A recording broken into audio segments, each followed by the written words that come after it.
ईरानी supreme leader की शहादत के बाद कराची में मुश्तैल मुजाहिरीन ने अमरीकी कौंसल खाने पर धावा बोल दिया। झड़पों में 10 मुजाहिरीन जाँ बहक और 35 जख्मी हो गए। कराची में एमटी खान रोड पर मुजाहिरीन ने अमरीकी कौंसल खाने में दाखिल होने की कोशिश की। इस दौरान मुजाहिरीन पर सीधी फायरिंग की गई, जिसमें 10 अफराद जाँ बहक और 35 जख्मी हो गए। लाशों और जख्मियों को सिविल और जना अस्पताल मुंतकिल किया गया। पुलिस ने मुजाहिरीन को मुंतशर करने के लिए आंसू गैस का इस्तेमाल किया, जिसके जवाब में मुजाहिरीन की जानिब से पथराव किया गया।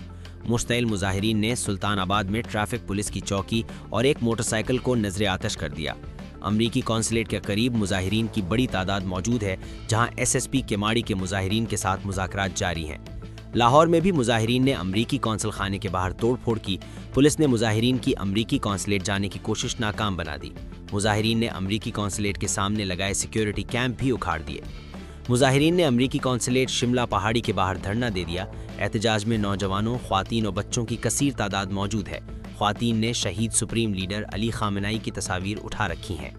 इस्लामाबाद में मुजाहिरीन की अमरीकी सिफारत खाने की तरफ पेशकदमी जारी है। पुलिस मुजाहिरीन को मुंतशर करने के लिए शदीद शेलिंग और हवाई फायरिंग कर रही है।